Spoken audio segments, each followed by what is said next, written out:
Hey fans, welcome to another Aftershock pre-match show with Jamin Moore. And today my special guest is Alicia Rodriguez. Alicia is the editor for Centerline Soccer and also several other MLS and USL sites covering West Coast soccer. Alicia, welcome to the show. How are you doing? I'm doing well, thanks. Thanks for having me on today. Yeah, you do such a fantastic job covering the earthquakes. You've now, I think, had really the Centerline, all the articles you post really several weekly. You've done a great job now doing that, going on 2 years. How did you get involved with Centerline? Yeah, I was hired full time to basically be the California soccer person at SB Nation at the start of 2020.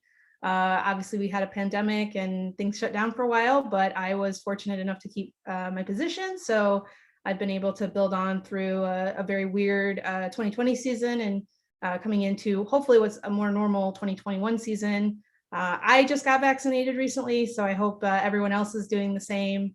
And yeah, I'm really excited to be on the Earthquakes beat. I enjoy covering the team, and they're not really boring, so that's always nice. There's always something to talk about or to write about with them. And the fantastic thing is you not only cover the Quakes, but you also get to cover the Galaxy and LAFC. So we hope to have you on a bit during the season every time we have one of these rivalry games. We just got out of the press conference with Matias Almeida, JT Marcinkowski, and Eric Remedi. Looks like Matias is still kind of undecided on the Judson situation with Jackson Yule now off to the national team. I actually missed most of that opening question, but hopefully you caught it. What do you think Matias is going to be looking at doing from a center midfield setup with Jackson Yule gone on Saturday? What's your hunch? My hunch is that it'll still be Judson. I wonder if it may be a little bit of gamesmanship or just keeping options open. It may be a matter of we want to make sure we take a look at the performance metrics and make sure that he's ready to go. But my inclination is I would really be pretty surprised if somebody else stepped in midfield. I just think that the kind of the top three at this point, and I think Eric Remedi has played his way into being in that conversation to be a starter. I think he's been really done a pretty good job overall this season. It's kind of three guys at the top, and then the rest of the guys I think below him at the stage. So my hunch is Judson, but you never quite know. You never quite know with Matias. I'm also interested in who wears the captain's armband. If Wando's not starting, Jackson's out.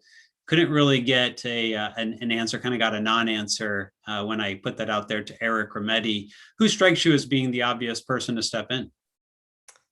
I think Florian Jungwirth is somebody who sort of screams captain to me in a lot of ways. I mean, he's somebody who's fiery. He gets in the face of opponents. He's literally yelling at his teammates to kind of step it up at times, and he does a lot of the outward traits of what you want from a captain. But I don't know. I mean, obviously Matias, I think over time has grown to trust Florian, and there was a while where he wasn't really playing him, but he's been really consistent in the back, and I expect him to start in this game. But yeah, that's another one where you don't quite know. And I think the thing with Jackson is he's not young exactly, but he's certainly a lot younger than what we normally see out of captains in this league. So I think he's shown that he's a key player for the Earthquakes, but I wouldn't be surprised if there was a little bit of a wild card thrown in, or somebody who you wouldn't necessarily say, okay, I guess so. I guess that makes sense. But kind of throwing a dart at the board, I would say Jungwirth coming in. He certainly wears the colors with pride, as they like to say. Let's switch over to your Galaxy coverage. Greg Vanney has come in. This team has gotten off to a pretty good start, a little bit up and down, but that's kind of typical for the Galaxy at this part of the season anyway, over the last few years. Chicharito obviously had a bit of a hot start and bagged a lot of goals very quickly. Maybe not as much recently.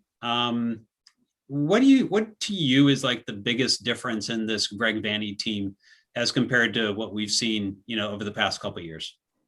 I think the answer is pretty easy. It's Greg Vanney. I think the coach made a huge difference in the situation, and something that I said a lot last year while covering the Galaxy was, I feel like there's a lot of players on this team who are underachieving. And so if you can get a coach to get them to achieve, then they'll be doing just fine. And I expected that when Vanney was hired, that he was going to boost the holdovers right away. And the team set about also being really aggressive in terms of turning over the roster. It's actually pretty breathtaking how many players they've brought in this season. I mean, I think a lot of teams in MLS are getting more and more comfortable with kind of keeping a core together and only changing a handful of guys season to season.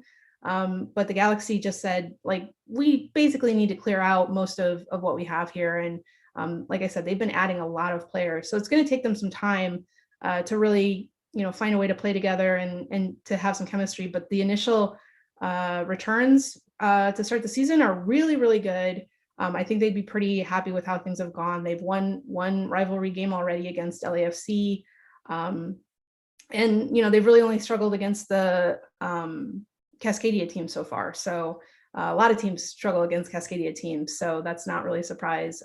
But no, I think they're off to a good start. And I think Vanney is really the main reason why I think they're playing so well to start the season. We saw that Sporting Kansas City came out, actually didn't really press the Quakes heavy early, but once they gave up the goal, they brought a very similar type of high pressure that the Quakes had seen against, Seattle and RSL, and even all the way back to the initial Houston game. I think you and I have both been out there talking about the way the teams are kind of handling the Earthquakes, and do they feel like the press is the way to beat them? The Galaxy don't strike me as really a pressing team, but these other teams have also surprised us as well. How do you think Vanney is going to want to deal with the type of pace that the Quakes have up top with Cowell and Espinoza and such? Do you think he will bring that type of press in order to try to make it more difficult for the Quakes to play through and get the ball to them? Or do you think he'll sit back a little bit more, kind of let them have the ball and force the Quakes to beat them with skill? Yeah, that's a great question. I think there's a few elements at play here. The Galaxy under Guillermo Barros Schelotto, they were a really static team, right? They played slow. They didn't press anyone. They just had no real urgency most of the time. And I've seen in a few games this season for LA, they revert to that. So in the first half against Portland this past weekend, before the red card on Derek Williams, which changed the game completely for the Galaxy they were holding the ball a lot, but they weren't really doing much with it. And Vanney even complained that they needed to have some more urgency when they had the ball to actually try and do some buildup and make some plays with the ball instead of just holding on to it, which is what they were doing. So I think that there's a core of players who are still kind of in the bad habit of just kind of sitting around and not really pushing up.